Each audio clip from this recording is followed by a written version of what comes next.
टोकावडे परिसरातील खेड्यापाड्यांमध्ये भीषण पाणी टंचाई भासू लागली असून तहसीलदार अभिजित देशमुख यांनी त्वरित लक्ष देऊन टँकर चालू करा अशी मागणी समाजसेवक राजेश भांगे यांनी केली।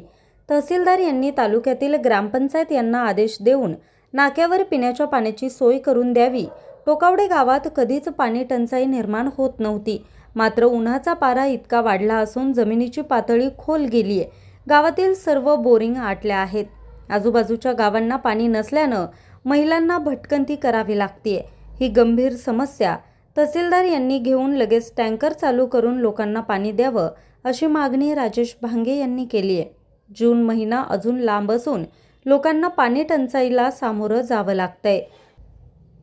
ज्या गावांना पाण्याची टंचाई भासते त्या गावांची नावे पुढीलप्रमाणे: टोकावडे, बोराडपाडा, तळावली, वैशाख खरे, पेढरी, सावर्णे, कोबडपाडा, नेहाडी, सुकळवाडी, चासोळे, पायरवाडी, मैदी, तळेगाव, कैरचोडे, बगारवाडी, झाडघर पठार, माळ पठार अशी टोकावडे परिसरातील 90 गावांचा समावेश आहे।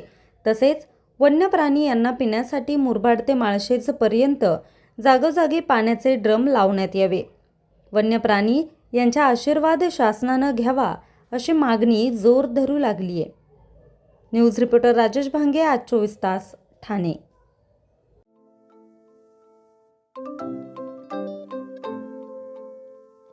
नवनवीन आणि ताज्या घडामोडींसाठी आज 24 तास सबस्क्राईब करा। त्याचबरोबर बेल आयकॉनवर क्लिक करा आणि मिळवा आमच्या बातम्यांच्या नोटिफिकेशन्स। तसेच आज 24 तासची प्रत्येक बातमी आपल्याला कशी वाटली हे कळवा, लाईक करून, कमेंट करून आणि आमच्या बातम्या शेअर सुद्धा करा।